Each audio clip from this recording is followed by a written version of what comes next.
محفوظ رحمانی صاحب دامت برکاتہم یہاں تحفظ اوقاف کانفرنس چورو شہر میں تشریف لائے، اور اس وقت جامعہ عربیہ برکات الاسلام کھیروا کو بھی یہ شرف حاصل ہوا کہ آپ کی ضیافت سے مشرف ہو۔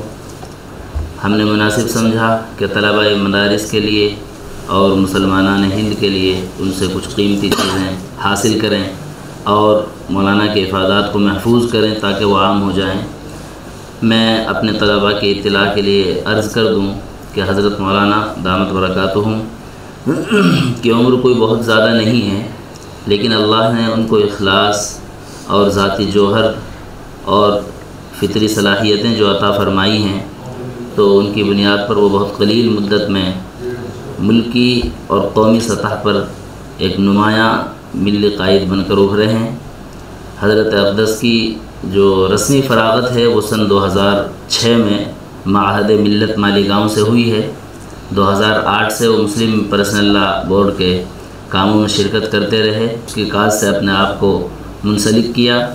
2013 میں وہ بورڈ کے باضابطہ رکن بنے، اور 2016 سے مسلم پرسنل لا بورڈ کے جنرل سیکریٹری ہونے کا اللہ نے ان کو اعزاز عطا فرمایا ہے۔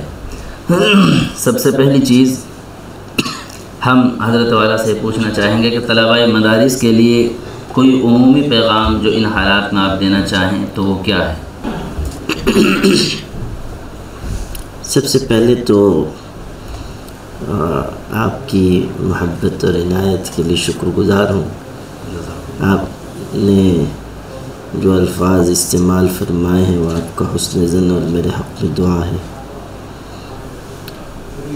دوسری بات یہ کہ برکات الاسلام کو یہ شرف حاصل نہیں ہوا کہ میں حاضر ہوا، مجھ کو یہ عزت حاصل ہوئی، برکت حاصل ہوئی کہ اس بافیض اور کارگزار ادارے میں مجھے حاضر ہونے اور بزرگوں کے نقش قدم کو چومنے کا موقع ملا، جہاں ہمارے اکابر اور بزرگان دین جلوہ افروز رہے ہیں اور ان کے نقوش قدم جہاں ثبت ہیں، وہ جگہ ہم سب کے لیے باعث خیر و برکت ہے۔ تیسری بات یہ ہے کہ آپ نے سوال کیا ہے مدارس اسلامیہ کے طلباء کے لیے۔ رہنمائی وہ لوگ کرتے ہیں جو خود کسی مقام پر کسی رتبے پر پہنچ چکے ہوں۔ میں خود طالب علم ہوں، اور طالب علم بن کر جینا اور طالب علم بن کر مرنا چاہتا ہوں۔ حضرت امام احمد ابن حنبل رحمۃ اللہ علیہ کے بارے میں یہ بات ہے کہ بقی ابن مخلد رحمۃ اللہ علیہ نے ان سے بڑی مشقت سے علم حاصل کیا تھا، جبکہ وہ نظر بند تھے۔ وہ فقیروں کا حلیہ بنا کر جاتے تھے اور ہاتھ پھیلاتے تھے، اور حضرت ان کو پہلے تو کچھ دینا چاہا، انہوں نے کہا نہیں حدیث شریف سنا دیجئے۔ اسی طرح وہ علم حاصل کرتے رہے، بنا کر فقیروں کا ہم بھیز غالب تماشا ہے اہل کرم دیکھتے ہیں۔ تو جب حضرت چھوٹ کر آئے اور حلقہ درس لگنے لگا اور یہ آتے تھے تو حضرت چادر بچھا دیتے تھے اور اعزاز کرتے تھے، اور ایک جملہ فرماتے تھے، ھذا الذی یصدق علیہ اسم طالب العلم، یہ سچا طالب علم ہے۔ میں نے یہ واقعہ میرے والد سے سنا تھا جو بہت بڑے عالم تھے، وہ صاحب نظر شخص تھے۔ وہ میں نہیں سمجھتا کہ اور لوگوں نے اس واقعے سے کیا سبق حاصل کیا، لیکن میں نے یہ سبق ضرور حاصل کیا کہ عالم بننا تو بہت دور کی بات ہے، سچا طالب علم ہی انسان بن جائے تو بہت ہے۔ مشکل یہ ہو رہی ہے کہ ہمارے جو طالبان علوم نبوت ہیں ان کے اندر اور سب چیزیں نظر آ رہی ہیں سوائے طلب علم کی۔ علم کی طلب خود ایک جہان ہے، اور علم ایسی چیز ہے جو نہایت باغیرت ہے۔ اگر اس میں غیر کی شرکت ہوتی ہے تو علم کی انانیت اور غیرت اس کو برداشت نہیں کر پاتی. شرکت غیر نہیں چاہتی غیرت میری. تو علم ایسے لوگوں کو کیوں کرائے گا جن کے اندر علم کی سچی طلب نہیں. تو سب سے پہلے نمبر پر میرے لیے اور ہر طالب علم کے لیے جو چیز ضروری ہے وہ ایک طلب ہے، ایک تڑپ ہے. علم کے حاصل کرنے کا ایک جنون، ایک جذبہ، ایک شوق، اور اندر سے یہ احساس کہ ہمیں کچھ حاصل کرنا ہے، ہمیں آگے بڑھنا ہے. اور اس سلسلے میں جو چیز میں نے مفید پائی ہے وہ یہ کہ اگر اکابر بزرگان دین اور بڑوں کی سوانح پڑھی جائے تو اس سے ایک جذبہ، ایک شوق، اندر سے ایک رغبت پیدا ہوتی ہے. میرے والد صاحب مطالعے کے وہ شوقین تھے، ان کو دیکھ کر مجھ کو بھی مطالعے کی بڑی رغبت پیدا ہوئی. اور بالکل یعنی ابتدائی شعور کے وقت میں نے اپنے بزرگوں کی، بڑوں کی سوانح، ان کی سیرت پڑھی. اس کا ایک بڑا فائدہ میں نے یہ محسوس کیا کہ کسی نہ کسی درجے میں علم کا شوق پیدا ہوا، اور وہ شوق اپنی راہ خود بنا لیتا ہے. تو اس لیے میرا یہ مشورہ ہوگا کہ ہمارے عزیز، ہمارے طلباء وہ خارجی طریقے پر بھی کچھ کتابیں پڑھیں، بزرگوں کی سیرت سوانح کا مطالعہ کریں. تذکرۃ الرشید ہے، سوانح قاسمی ہے، تذکرۃ الخلیل ہے، سیرت مولانا محمد علی منگیری ہے، تذکرہ شاہ فضل الرحمن گنج مراد آبادی ہے، اور متعدد کتابیں لکھی گئی ہیں جو ہمارے بزرگوں کے حالات پر ہیں. ان کے پڑھنے سے آگے بڑھنے کا جذبہ پیدا ہوگا. مطالعے کے تعلق سے ہم نے آپ کی بعض تحریریں پڑھی ہیں، اس سے اندازہ ہوتا ہے کہ ماشاءاللہ آپ کو مطالعے کا کافی شغف رہتا ہے، اور بعض واقعات بھی آپ نے اپنے لکھے ہیں جو عبرت آموز بھی ہیں اور پرلطف بھی ہیں. تو آج طلباء مدارس میں مطالعے کا رجحان کتنا رہ گیا ہے، اور اس تعلق سے صورتحال ہے وہ کتنی تشویشناک ہے؟ اصل میں دیکھیے، ہر چیز کے دو پہلو ہوتے ہیں. ایک تو یہ کہ اس کا منفی پہلو ہے، اور عام طریقے پر ہم لوگ منفی پہلو پر ہی گفتگو کرتے ہیں. اس سے یہ ہوتا ہے کہ دوسرا پہلو رہ جاتا ہے. یہ سمجھنا کہ طلباء نے پڑھنا بالکل چھوڑ دیا ہے، یہ سمجھنا کہ علماء مطالعہ بالکل کر نہیں رہے، میں نہیں سمجھتا ہوں کہ یہ کوئی حقیقت واقعہ ہے. ہاں، پہلے کی بنسبت گراف بہت گر گیا ہے، پہلے کی بنسبت بہت کمی آئی ہے. طلباء بھی نہیں پڑھ رہے ہیں، علماء بھی نہیں پڑھ رہے ہیں. عام طریقے پر سب کے داخلے واٹس ایپ یونیورسٹی میں ہو گئے ہیں، تو ان کا محور فکر نظر جو ہے وہ موبائل اور اس سے متعلق چیزیں ہیں. تو پڑھنے کی مقدار و رفتار میں کمی تو بہت واقع ہوئی، لیکن اب بھی آپ دیکھیں گے کہ بعض طلباء ہمارے ماشاءاللہ خوب پڑھتے ہیں، ہمارے بعض علماء خوب مطالعہ کرتے ہیں. ہاں، یہ بات ہے کہ ہم یا ان کو بہت جانتے نہیں، یا وہ لوگوں کے سامنے نہیں ہیں، اس لیے وہ نہیں سمجھ پاتے ہیں کہ ابھی بھی پڑھنے والی مخلوق زندہ ہے. اور جن کو ایک دفعہ شوق ہو گیا اور جنون کی حد تک ہو گیا، وہ چاہیں بھی تو پڑھنا نہیں چھوڑ سکتے. وہ علامہ انور شاہ کشمیری کی بات آپ کو یاد ہوگی کہ وفات کی خبر عام ہو گئی اور علامہ شبیر احمد عثمانی وغیرہ پہنچے تو حضرت چراغ کی روشنی میں کتاب پڑھ رہے تھے اور انتقال کی خبر عام ہوئی. اور ظاہر ہے وہ تو خاتم المحدثین تھے. خود شیخ الاسلام مولانا شبیر احمد عثمانی نے لکھا ہے فتح الملہم کے مقدمے میں کہ لم تر العیون مثلہ ولا رآہ مثل نفسہ. ایسے نابغیر روزگار شخص تھے یہ جہاں فانی ہے کوئی بھی شے لا فانی نہیں، پھر بھی اس دنیا میں انور شاہ کا ثانی نہیں۔ تو جس شخص کی وسعت نظر، ذوق مطالعہ، قوت حفظ، ان میں سے ہر ایک چیز منقطع النظیر تھی، اس شخص کا عالم یہ تھا کہ کتاب پڑھ رہے ہیں۔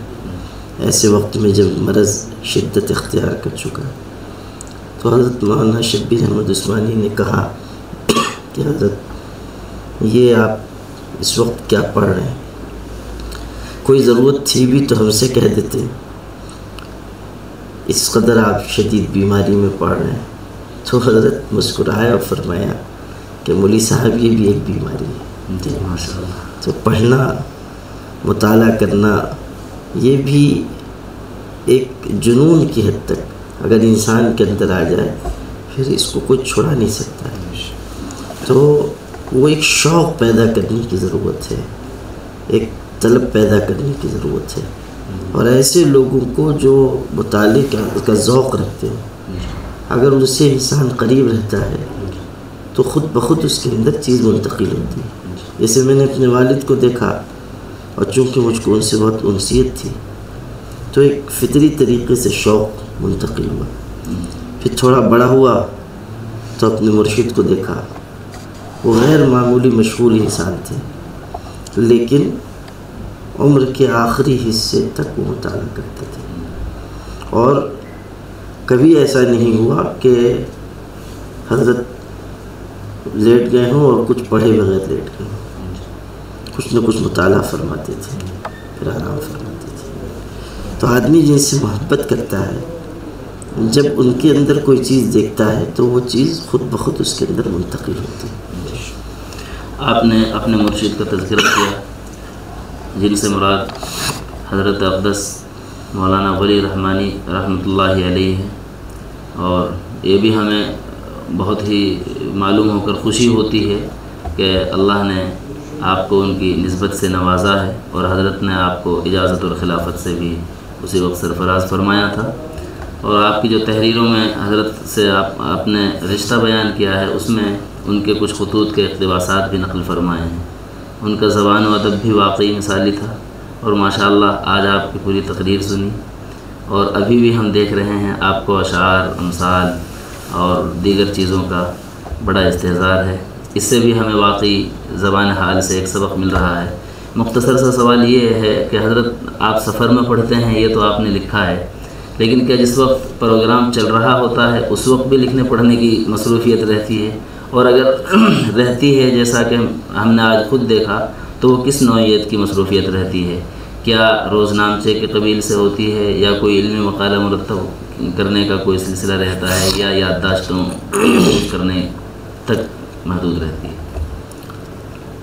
اصل میں وہ تو مختلف حالات پر محول ہوتا ہے کہ کس وقت کون سی چیز لکھنی ہے۔ کبھی خطوط لکھنے ہوتے ہیں، کبھی کوئی مضمون لکھنا ہوتا ہے۔ حضرت رحمۃ اللہ علیہ کی تربیت کا ایک انداز تھا، وہ یہ کہتے تھے کہ انسان کے اندر مطالعے کی اتنی کثرت ہونی چاہیے کہ وہ بولنے اور لکھنے دونوں پر قادر ہو،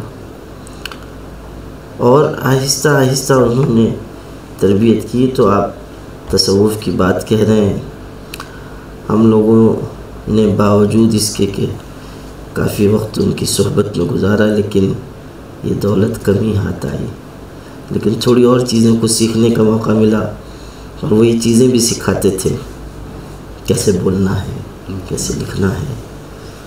تو حضرت رحمۃ اللہ علیہ، ابھی آپ نے کہا تو یاد آ گیا مجھے، ایک دفعہ ہم لوگ بیٹھے ہوئے تھے، کچھ میٹنگ ہو رہی تھی، اور میری عدالت میں اخبار نکلتا تھا، اب بھی نکلتا ہے، تو ہر ہفتے میں اس کا اداریہ لکھتا ہوں، نام حق کی روشنی۔ اس وقت تو نام مختلف تھا، لیکن یہ جو ہے اب جو نکل رہا ہے وہ یہ، اور گلشن میرے عدالت میں نکلتا تھا، کئی اور پرچے بھی نکلے۔ میں نے زمانے طالب علمی میں بھی اخبار نکالا ہے، ماشاءاللہ، اردو میں بھی اور عربی میں بھی۔ ماشاءاللہ، اردو میں نکلتا تھا نشان نظر، باضابطہ مطبوعہ، جداری نہیں، اچھا، ماشاءاللہ، مطبوعہ، نشان نظیر اور عربی میں الاضواء. اس میں عربی میں لکھتا تھا, اس میں اردو میں لکھتا تھا. حضرت سے جو میرا تعارف ہوا وہ میری عربی زبان میں تھوڑی شد بد تھی, لوگ اس کو مہارت کہتے تھے یا سمجھتے تھے, تو اس کی وجہ سے ہی تعارف ہوا تھا. خیر, تو ہم لوگ بات چیت کر رہے تھے, کچھ میٹنگ چل رہی تھی, ہم دونوں ہی تھے, بورڈ کے کچھ معاملات تھے. تو حضرت ٹیلی فون پر بات کرنے لگے, تو مجھ کو اداریہ لکھنا تھا. میں نے کاغذ قلم وہیں حضرت کے سامنے بیٹھے بیٹھے لکھنا شروع کیا. تو جب تک حضرت کی گفتگو لمبی ہو گئی 15-20 منٹ, تو میں نے اپنا کام مکمل کر لیا. تو حضرت مجھ کو دیکھ رہے تھے. جب بات حضرت کی مکمل ہوئی تو حضرت نے فرمایا آپ کیا لکھ رہے تھے؟ تو میں نے کہا حضرت اداریہ لکھنا تھا. کہنے لگے دکھاؤ مجھ کو. تو حضرت نے اس کو پورا پڑھا. اس کے بعد ارشاد فرمایا کہ اس طرح ہم آہنگی میں اگر میں بھی لکھنا چاہوں گا تو اتنی اچھی تحریر نہیں لکھ سکوں گا. وہ ان کی حوصلہ افزائی تھی. لیکن یہ جو طریقہ کار ہے یہ ان کا سکھایا ہوا ہے کہ اگر تھوڑا وقت بھی آدمی کو مل جائے تو اس کو کام میں لانا چاہیے. میں نے خود حضرت کو دیکھا کہ وہ ٹرین میں, یہاں تک کہ کار میں بھی لکھ رہے ہیں. خطوط کے جواب جب تک ڈاکٹروں نے منع نہیں کیا تھا وہ کار میں بھی لکھتے تھے اور وقت کا استعمال کرتے تھے. تو میں بھی کوشش کرتا ہوں کہ کہیں بیٹھا ہوا ہوں, کچھ موقع ہے تو کچھ چیز لکھ لوں. اب اتنا ہمہ ہمی کی زندگی ہے کہ صدائے غیبی سنائی دیتی ہے کہ ٹھہر بھی جا در ساقی پہ 2 گھڑی کے لیے, تمام عمر پڑی ہے روا روی کے لیے. تو حضرت یہ بھی حضرت ایک مصرع پڑھتے تھے ہمیشہ. کہتے تھے جب سفروں کی حضرت کی بھی کثرت تھی تو فرماتے تھے رقص کرنا ہے تو پھر پاؤں کی زنجیر نہ دیکھ, رقص کرنا ہے تو پھر پاؤں کی زنجیر نہ دیکھ. خیر, تو اب جو ہے یہ چونکہ ہم آہنگی ہوتی ہے اور کچھ نہ کچھ لکھنے کا لوگوں کا دباؤ بھی ہوتا ہے, کچھ شوق بھی ہے. کوشش کرتا ہوں کہ لکھوں. ابھی میں نے تازہ 2-3 مضمون لکھے. ایک مولانا ندیم الواجدی پر, ایک حضرت مولانا سید نظام الدین صاحب پر سیمینار ہو رہا تھا, ان کا بہت اصرار تھا, لکھ نہیں پا رہا تھا.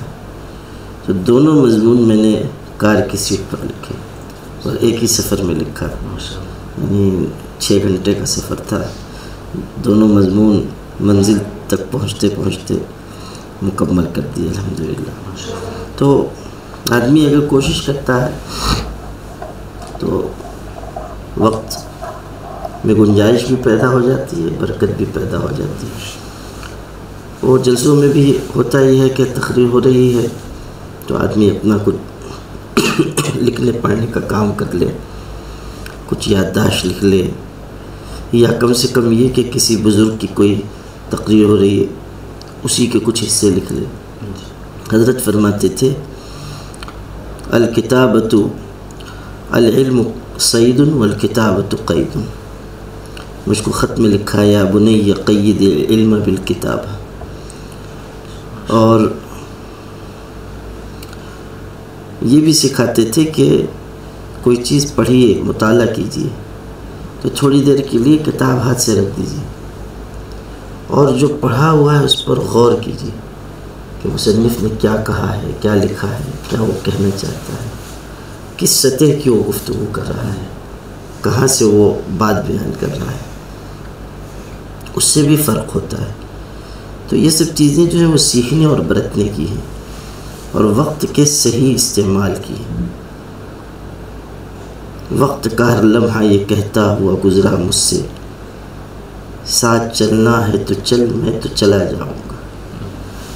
تو وقت ٹھہر کے انتظار کرے گا نہیں. دقات قلب المرء قائلۃ له بأن الحیات دقائق وثوانی. تو یہ جو لمحات بیت رہے ہیں, وقت گزر رہا ہے, زندگی اسی کا نام ہے. میں نے ایک دفعہ حضرت کو ایک تبصرہ لکھ کر کتاب پر بھیجا. اس زمانے میں مولانا دریابادی صاحب کی کتابیں حضرت مجھ کو پڑھوا رہے تھے. مولانا عبدالمجید جی. یہ جو زبان و بیان پہ گرفت ہے حضرت اس کا بہت خیال فرماتے تھے. کہتے تھے علماء کی زبان بہت اچھی، معیاری، ادبی، شگفتہ، شائستہ ہونی چاہیے. اس کا اثر پڑتا ہے سننے والوں کے اوپر اور پڑھنے والوں پر اس کا اثر پڑتا ہے. زبان ہماری معیاری ہونی چاہیے. تو مجھ کو بہت ساری کتابیں انہوں نے پڑھوائی، اور صرف یہ نہیں کہ فلاں کتاب پڑھ لو. امتحان لیتے تھے وہ باضابطہ، کیا پڑھا آپ نے بتائیے، کیا سیکھا آپ نے بتائیے. تو اس زمانے میں جس وقت کی میں بات بتا رہا ہوں، مولانا دریابادی کا میں ان کی کتابیں حضرت پڑھوا رہے تھے. تو چونکہ میں نے خوب پڑھا تو تحریر پر وہ رنگ ان کا غالب آنے لگا. تو میں نے ایک کتاب پر تبصرہ لکھا، اور حضرت رحمۃ اللہ علیہ کو میں برابر خط لکھتا تھا، تو اپنے خط کے ساتھ وہ تبصرہ بھی بھیجا، صرف اس لیے کہ حضرت پڑھ لیں گے تو خوشی ہوگی ان کو. لیکن اس پر دریابادی رنگ اتنا غالب تھا کہ حضرت نے یہ سمجھا کہ میں نے مولانا دریابادی کی کوئی تحریر نقل کر کے حضرت کو بھیجا پڑھنے کے لیے. جو اگلا حصہ وہ سنانا چاہتا تھا، یہ اصل بات نہیں تھی. حضرت نے مجھ کو جواباً خط جو لکھا، اس میں یہ تحریر فرمایا کہ آپ نے مولانا دریابادی کا تبصرہ نقل کر کے بھیجا، آپ مجھ کو پڑھوانا چاہتے ہوں گے، یہ آپ کا جذبہ اچھا ہے، لیکن اس میں کم سے کم آپ کے 1.5-2 گھنٹے لگے ہوں گے. آپ اس کام کو کسی اور اچھے مصرف میں، اس وقت کو کسی اور اچھے مصرف میں استعمال کرتے تو زیادہ بہتر ہوتا ہے. اور پھر لکھا کہ الوقت کالسیف لم تقطعہ یقطعک، وہی آگ دے اندوختہ وہی خرمن جلا دے، یہ بھی اس میں لکھا. تو یہ ان کی تربیت کا انداز بتا رہا. حالانکہ وہ میرا تبصرہ تھا، میری تحریر تھی، لیکن حضرت کو خیال ہوا کہ میں نے نقل کر کے حضرت کے مطالعے کے لیے بھیجی. تو حضرت نے لکھا کہ آپ فوٹو اسٹیٹ کرا کے بھیج دیتے، آپ نے جو اس کو نقل کیا ہے یہ وقت آپ کا صحیح مصرف میں نہیں صرف ہوا. اتنی باریکی تھی اور تربیت کا ان کے یہ انداز تھا. تو حضرت رحمۃ اللہ علیہ کی تربیت کا یہ اثر ہوا کہ تھوڑا سا سلیقہ، زیادہ تو نہیں سیکھ سکے، زیادہ فائدہ نہیں اٹھا پائے، لیکن تھوڑا سا یہ احساس رہنے لگا کہ وقت قیمتی ہے، اس کو ضائع نہیں ہونا چاہیے. تو کہیں بیٹھے ہیں، جلسے میں ہیں، مجلس میں ہیں، تو کوئی کام ہی کر لیں، کچھ لکھ لیں، کچھ پڑھ لیں، نہیں کچھ تو تسبیح پڑھ لیں، اللہ کا ذکر کر لیں. تو یہ سب چیزیں ایسی ہیں کہ جس میں میرے لیے بھی نفع ہے اور ہمارے عزیزوں کے لیے بھی نفع ہے انشاءاللہ. ایک چھوٹا سا سوال اور ہے، آپ کی جو مطالعاتی زندگی کا سفر ہے وہ آپ نے تحریر کیا ہے ماہنامہ النخیل کی خصوصی اشاعت کے لیے. اس کو میں نے پڑھا اور بہت سے لوگوں نے پڑھا. جس نے بھی اسے پڑھا ہوگا ایک چیز اس کے ذہن میں یقیناً رہی ہوگی کہ آپ نے لکھا ہے کہ والد محترم نے اور غالباً حضرت شیخ مرحوم رحمۃ اللہ علیہ نے بھی یہ تجویز کیا کہ فراغت کے بعد کچھ دن مطالعہ کرایا جائے اور سیدھے تدریس میں نہ لگایا جائے. اور آپ نے پھر وہ فہرست بھی دی ہے مختلف موضوعات اور فنون کے تعلق سے. تو وہ کتنا عرصہ تھا جس میں آپ نے اپنا آپ کو صرف مطالعے کے لیے خاص رکھا، اور حالیہ وقت میں آپ تدریس فرما رہے ہیں یا صرف تصنیف و مطالعہ؟ اس میں 3 باتیں ہیں. ایک بات تو یہ کہ میرے والد صاحب کو اس میں کوئی حصہ نہیں. میرے والد صاحب تو اس وقت گزر گئے جب میں 10 سال کا تھا، اور والد صاحب رحمۃ اللہ علیہ کا تھوڑے ہی عرصہ میں پا سکا. لیکن اس میں یہ ضرور ہوا کہ انہوں نے مجھ کو مطالعے کی راہ پر لگایا. ان کی نگاہ بہت کمزور ہو گئی تھی پڑھنے کی وجہ سے، تو اخیر عمر میں وہ پڑھ نہیں پاتے تھے، تو مجھ سے پڑھوا کر وہ سنتے تھے کتابیں. اس سے مجھ کو شوق ہوا، لیکن پھر وہ فوت ہو گئے. اچھا، ان سے انسیت کی وجہ سے ایک چیز یہ ہوئی کہ جو ان کی کتابیں تھیں ان میں اپنے والد کو تلاش کرنے لگا. ان کی خوشبو ان کتابوں میں محسوس ہوتی تھی. تو ایک جو تعلق ہوتا ہے فطری محبت کا، تو اس نے اس طرف موڑ دیا. پھر حضرت سے تعلق ہوا جب میں 16 سال کا تھا. پھر حضرت کی تربیت میں رہا. 19 سال کا تھا جب میں فارغ ہوا. تو جب میں فارغ ہوا تو حضرت رحمۃ اللہ علیہ سے ظاہر ہے میں نے پوچھا کہ اب میں کیا کروں، اور ایک طرح سے یہ تعلق ہو چکا تھا کہ اپنے آپ کو ان کے سپرد کر دیا. تو حضرت نے عجیب بات کہی، فرمایا نہ پڑھانا ہے، نہ دیوبند جانا ہے، نہ ندوہ جانا ہے،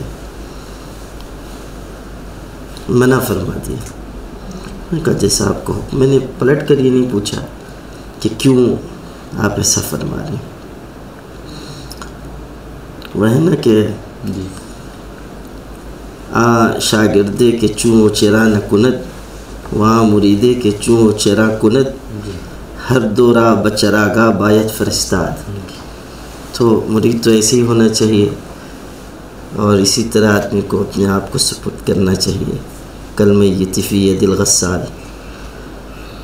تو میں نے نہ پلٹ کے پوچھا نہ حضرت نے وضاحت کی. البتہ یہ کہا کہ آپ کو مطالعہ کرنا ہے اور جو میں بتاؤں گا وہ پڑھنا ہے. 2 سال لگ بھگ حضرت نے مجھ کو اس میں مشغول رکھا، اور اسی میں اذکار اور رات کی بھی تعلیم فرمائی. پھر کچھ عرصہ ذکر اذکار میں زیادہ مشغول رکھا. لکھنا بند کرا دیا. لکھنے کا شوق تھا. ایک دن خط آ گیا کہ مت لکھیے، ابھی چھپنے سے چھپنا بہتر ہے. یہ اس خط میں لکھا تھا. اور ایسی محبت تھی کہ میں نے قلم رکھ دیا اور 2 سال تک کچھ نہیں لکھا. بالکل طبیعت ہی سرد ہو گئی. کیا ان کا روحانی تصرف تھا. پھر اس میں ذکر اذکار میں زیادہ وقت صرف ہوا اور مطالعے میں. پھر تفسیر کی راہ پر انہوں نے لگایا، اور تدریس سے مجھ کو منع فرما دیا تھا، حالانکہ مجھ کو پڑھانے کا شوق تھا. اور مجھ کو پیشکش بھی ہوئی جس مدرسے سے میں فارغ ہوا تھا وہیں پڑھانے کی، اور پھر بخاری شریف پڑھانے کی بھی پیشکش ہوئی. لیکن حضرت نے اجازت نہیں دی مجھ کو. تدریس سے روک دیا اور روک کے رکھا. تو میں نے بھی نہیں پڑھایا. البتہ کسی وقت کو گنجائش پیدا ہوئی تھی تو ابن ماجہ شریف 1 سال پڑھائی، کبھی کچھ بخاری شریف کا حصہ پڑھایا، کبھی شمائل ترمذی پڑھائی. لیکن مستقل کبھی میں نے مشغولیت نہیں رکھی حضرت کی منشا کے مطابق. اور چونکہ ان کے پیش نظر شاید یہ بات تھی کہ خانقاہ کے کاموں کو میں زیادہ اہمیت و اہتمام سے بڑھاؤں، تو اس میں انہوں نے لگا دیا.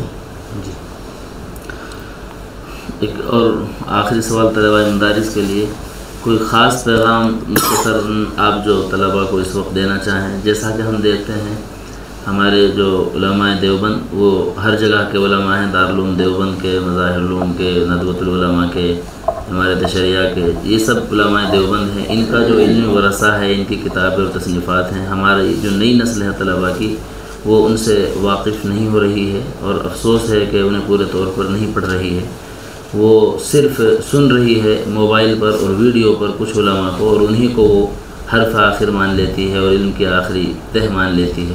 اس سلسلے میں آپ طلباء سے کیا اپیل کرنا چاہیں گے؟ کیا مناسب رویہ اور طرز عمل ہونا چاہیے؟ دیکھیے، یہ تو بہت محرومی کی بات ہے کہ آپ سمندر کی سطح پر تیرنے والی چیزوں کو لے لیں اور سمندر کی تہ میں جو ہیرے جواہرات اور موتی ہیں اس سے اپنے آپ کو محروم کر لیں. اقبال نے کہا تھا، آہ آ دریا کے موجش کم تپید، اپنے فارسی کلام میں کہتے ہیں آہ کہ آ دریا کے موجش کم تپید، او گوہر خود راز غواسہ خرید. کہ اس دریا پر افسوس ہے کہ جس کی موجیں کم بڑھیں، اس کا نتیجہ یہ نکلا کہ اس نے اپنے موتی غواسوں اور غوطہ خوروں سے خریدے ہیں۔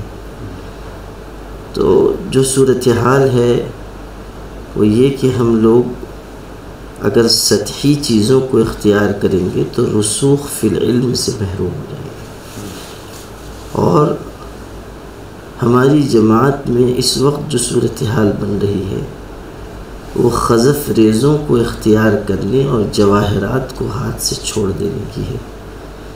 اس کا نتیجہ یہ نکلے گا کہ واعظوں کا مال بکے گا اور راسخین فی العلم کتابوں اور کتب خانوں میں مقید رہ جائیں گے۔ رسوخ فی العلم بہت بڑی نعمت و دولت ہے، اور ہمارے اکابر کا سرمایہ رسوخ فی العلم ہے، اور اسی امتیاز کو قائم رکھنا ہمارا بنیادی فریضہ ہے۔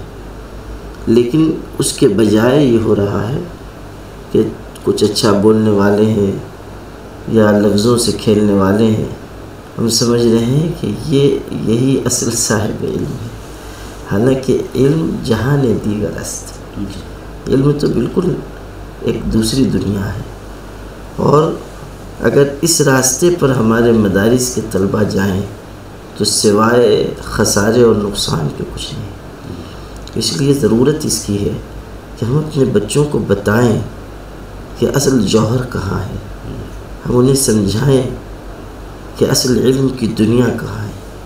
اب آپ غور کیجئے کہ ہمارے طالبان علوم نبوت آج اس سے واقف نہیں ہیں کہ علامہ انور شاہ کشمیری کا امتیاز علمی کیا تھا، ان کا تفوق کس چیز میں تھا، انہوں نے کس طرح ابن حجر عسقلانی جیسے عظیم محدث پر نقد فرمایا ہے، کس طرح انہوں نے فقہاء اور محدثین کے درمیان تطبیق کی شکل نکالی ہے، کس طرح قرآن مجید کی بعض آیتوں کی تفسیر تمام مفسرین سے الگ راہ اختیار کر کے ایسے دلائل کی بنیاد پر ذکر کی ہے کہ انسانی عقل حیران رہ جائے۔ اب آپ اٹھا کر دیکھ لیجئے کہ جو حضرت سلیمان اور سحر کا معاملہ قرآن مجید میں آیا ہے اور ہاروت ماروت کا ذکر ہے، اسے سلجھانے کی جتنی کوششیں مفسرین نے کی ہیں عام طریقے سے اس سے بات اور الجھ جاتی ہے۔ واحد شخص ہے علامہ انور شاہ کشمیری کہ جس نے ایسی تطبیق اختیار کی ہے کہ جس کی بنیاد پر نہ صرف یہ کہ آیت حل ہوتی ہے بلکہ اشکالات رفع ہو جاتے ہیں۔ تو جب ہم چیزوں کو جانیں گے، اطراف و جوانب کو سمجھیں گے، تب تو ہمیں معلوم ہوگا کہ ان کا پایہ علمی کیا ہے، ان کا امتیاز کس درجے کا ہے، ان کا تفوق کس فن میں ہے، اور کیسی وسعت نظر ان کو حاصل ہے۔ لیکن ہم لوگ پڑھ نہیں رہے، ہم مطالعہ نہیں کر رہے ہیں۔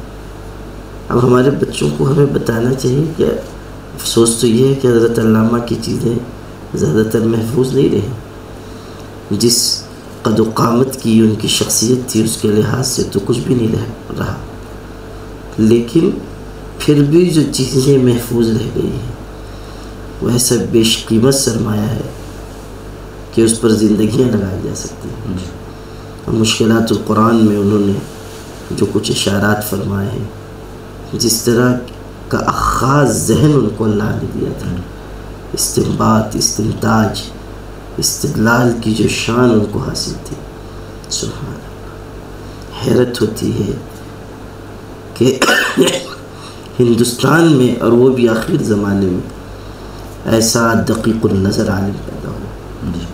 تو یہ چیزیں ہم لوگوں کو اپنے طلباء کے سامنے پیش کرنی چاہیے، تب ان کے اندر شوق ہوگا کہ وہ کچھ پڑھیں اور کچھ آگے بڑھیں۔ ہم بتائیں کہ حضرت تھانوی جیسا شخص اسی ملک میں پیدا ہوا جن کا سلوک کی راہ میں ایسا امتیاز ہے کہ امام غزالی نے احیاء علوم الدین میں اور کیمیائے سعادت میں روحانی امراض کے علاج کے سلسلے میں جو کچھ تدبیریں بیان فرمائی ہیں حضرت تھانوی رحمۃ اللہ علیہ کی بعض چیزیں اپنی ثقافت و متانت اور اپنی نافعیت کے اعتبار سے اس سے بدرجہ فائق ہے. تو اب یہ چیزیں اس وقت آدمی سمجھ سکتا ہے جب وہ موازنہ کر سکے، جب اس کی نگاہ اس پہلو پر بھی ہو، اس پہلو پر بھی ہو، اس نے کچھ پڑھا ہو امام غزالی کو، اس نے کچھ جانا ہو پچھلے علماء کو. تو ظاہر ہے کہ اس کے بغیر ہم ان چیزوں کو نہیں سمجھ سکتے، اور ہمیں رغبت دلانی ہوگی اپنے طلباء کو، ترغیب دلائے. دیکھیے کم از کم میں ایسا محسوس کرتا ہوں کہ ہمارے طلباء کا بہت زیادہ قصور نہیں ہے، بہت زیادہ قصور نہیں. اگر آج بھی ہم ان کو صحیح رخ پر لے جانے کی مخلصانہ محنت کریں اور ان کو شفقت، محبت، ترغیب اور ایک حسن اخلاق کے ساتھ آگے بڑھائیں، تو سب نہیں لیکن کچھ نہ کچھ ایسے جوہر قابل پیدا ہوں گے کہ جو ساری دنیا کی سے نگاہ بند کر کے صرف پڑھنے پر توجہ مرکوز کرتے ہیں. تو کوئی ایسی مایوسی کی بات نہیں. زمین اب بھی بہت زرخیز ہے، اور اسی زمین سے بہت سے لوگ اٹھ سکتے ہیں. اقبال نے شکوہ کیا تھا کہ نہ اٹھا پھر کوئی رومی عجم کے لالہ زاروں سے، وہی آب و گلے ایراں وہی تبریز ہے ساقی. لیکن زمین ناقص نہیں ہے. اگر اب بھی ہم کوشش کریں پھر کوئی رومی پیدا ہو، پھر کوئی راضی پیدا ہو. لیکن ہم کیا کر رہے ہیں، ہم کس راستے پر جا رہے ہیں؟ اساتذہ، تربیت دینے والے، ہمیں بھی تو سوچنا ہوگا. میں درد کے ساتھ یہ بات کہتا ہوں، لیکن یہ سچائی ہے جس سے نگاہیں نہیں چرانی چاہیے کہ ہم اساتذہ یا راہ دکھانے والوں میں بھی کمی آ گئی. ہم اس درجہ مخلص نہیں رہے، یا اس درجہ دردمند نہیں رہے. نئی نسل کو اگر پروان چڑھانا ہے تو بنیاد کے پتھر کی طرح ہمیں اپنے آپ کو مٹانا پڑے گا. تبصرہ کرنا آسان ہوتا ہے، لیکن چیزوں کو صحیح راہ پر لے جانا یہ تھوڑا مشکل کام ہے. شکوے ظلمت شب سے تو کہیں بہتر تھا، اپنے حصے کی کوئی شمع جلاتے جاتے. ہم اپنے اپنے حصے کی شمع جلائیں، روشنی ہوگی انشاءاللہ. آخری سوال، مشتاق یوسفی کے بارے میں آپ کیا کہیں گے؟ مشتاق یوسفی مشتاق یوسفی کے بارے میں کسی نے یہ کہا ہے کہ ہم طنز و مزاح کے عہد یوسفی میں جی رہے ہیں. دیکھیے یہ بھی سیکھنے کی چیز ہے. ایک شخص جو صاحب نظر تھا، جس نے زبان کی طرح حاصل کی تھی، جس شخص نے اردو ادب میں نام پیدا کیا تھا. صورتحال یہ ہوئی کہ انہوں نے 4-5 کتاب لکھی. بس ایک کتاب لکھتے تھے اتنی محنت سے، 10 سال تک چھوڑ دی، شائع نہیں کر رہے. پھر نکالی، پھر نظر ثانی کیا، پھر نظر ثانی، پھر نظر ثانی، نظر ثالث، رابع، خامس، کیا کیا. پھر وہ چھاپتے تھے کتاب. لیکن ان کی 4 کتابوں نے ان کو اردو زبان کے ممتاز مصنفین کے صف میں کھڑا کر دیا، اور ان کا نام روشن اور تابندہ ہو گیا. ایک معیار انہوں نے قائم کیا. ابن انشاء انہی کے عہد کے تھے، اور وہ بھی خوب لکھتے تھے. اردو کی آخری کتاب انہوں نے لکھی ہے ابن انشاء نے، بڑی دلچسپ ہے اردو کی آخری کتاب. اس میں لکھا ہے کہ نہرو، جواہر لال نہرو کے بارے میں لکھا ہے کہ نہرو جی روزانہ اپنا کپڑا بھی بدلتے تھے، رائے بھی بدلتے تھے. اور بڑے دلچسپ جملے ہیں ان کے بھی ابن انشاء کے. لیکن جو سنانا ہے وہ یہ کہ انہوں نے اپنے ایک سفر نامے میں جو مزاحیہ سفر نامہ لکھتے تھے، وہ چلو جاپان چلو، چلو چین چلو. تو اس میں یہ جگہ لکھا ہے کہ میں جہاز میں سوار ہوا اور میں نے مشتاق یوسفی کی تازہ کتاب پڑھنے کے لیے نکالی، اور پڑھے بغیر میں نے پھر جھولے میں ڈال دیا. اور اس لیے ڈال دیا کہ ابھی یہ کتاب پڑھ لوں گا تو 10 سال تک دوسری کتاب پڑھنے نہیں ملے گی. تو مشتاق یوسفی جو ہے زبان پر ان کو غیر معمولی دسترس تھی، اور جس طرح وہ بات سے بات پیدا کرتے ہیں اور الفاظ کا جو استعمال وہ کرتے ہیں وہ غیر معمولی ہے، اور یہ سیکھنے کی چیز ہوتی ہے. میں نے ان کو بھی پڑھا، خوب پڑھا. بعض اقتباسات بھی آپ نے نقل کی. ہاں، اس میں نے النخیل کے لیے جو مضمون، اس مضمون کا بھی ایک قصہ سناتا ہوں. وہ ہوا یہ کہ حضرت رحمۃ اللہ علیہ کے ہاں میں گیا ہوا تھا، یہ نومبر کا مہینہ تھا، تو حضرت کے ہاں قیام ہوتا تھا تو میں کچھ لکھ رہا تھا. حضرت پوچھتے تھے آج کل کیا لکھ رہے ہیں، تو میں نے کہا کہ النخیل کے لیے مضمون لکھ رہا ہوں. ان کا بہت اصرار ہے مولانا ابن الحسن کا، اور میرے ہی اصرار پر حضرت نے بھی مضمون لکھا. میرے مضمون لکھنے کے بعد لکھا النخیل کے لیے، میرے ہی اصرار پر لکھا، بلکہ ان کو خط بھی لکھا کہ ان کے اصرار کی وجہ سے مضمون لکھا. خیر، تو حضرت کو میں نے بتایا تھا، تو حضرت نے کہا اچھا ٹھیک ہے، مکمل ہو جائے گا تو بتانا. مضمون مکمل ہوا اور میں بنگال جا رہا تھا، دورہ تھا وہاں. حضرت نے فون کیا، کہا کہ مضمون آپ کو مکمل ہوا. میں نے کہا جی حضرت. کہا بھیجو، پڑھوں گا. میں نے بھیج دیا. وہاں سے لکھنؤ ہم لوگوں کو آنا تھا، اور عاملہ کی میٹنگ تھی بورڈ کی. تو 2 دن بعد پھر ہم لوگ جمع ہوئے. تو حضرت رحمۃ اللہ علیہ نے مجھ سے فرمایا آپ نے مضمون بھیجا تھا، میں نے پرنٹ نکلوا کے اس کو سفر میں ساتھ رکھا. منگیر سے میں پٹنہ جہاز کے لیے چلا، 5 گھنٹے کا راستہ ہے. کہنے لگے آپ کا مضمون وہ فل اسکیپ سائز پر 16 صفحے پر تھا. فرمانے لگے کہ میں نے پڑھنا شروع کیا مضمون آپ کا. حضرت تعریف کم فرماتے تھے، بہت محتاط آدمی تھے، لیکن حضرت نے کہا کہ میں نے پڑھنا شروع کیا تو 13 صفحے پڑھنے کے بعد میں نے نگاہ اٹھا کے دیکھا اور میں ہو گیا پڑھنے میں. آپ نے بہت خوبصورت مضمون لکھا ہے اور زبان بہت اچھی. تو میں نے اس وقت میں نے لکھا ہی تھا اور بھیجا تھا، چھپا نہیں تھا اس وقت مضمون. تو میں نے حضرت سے کہا کہ حضرت اب وہ مضمون شائع نہ ہو، کوئی شائع ہو تو کوئی تعریف کرے نہ کرے، میرے مضمون کی قیمت وصول ہو گئی. آپ کو پسند آ گیا، اب دنیا اس کو پسند کرے نہ پسند کرے مجھ کو کوئی پرواہ نہیں. تو حوصلہ افزائی فرماتے تھے اور محبت کے اظہار کرتے تھے. اب تو بس باتیں ہی باتیں رہ گئی. چھپ گئے ساز ہستی چھیڑ کر، اب تو بس آواز ہی آواز ہے. آئی ان کی یاد تو آتی چلی گئی، ہر نقش ماں سوا کو مٹاتی چلی گئی. اللہ تعالیٰ ان کو غریق رحمت فرمائے.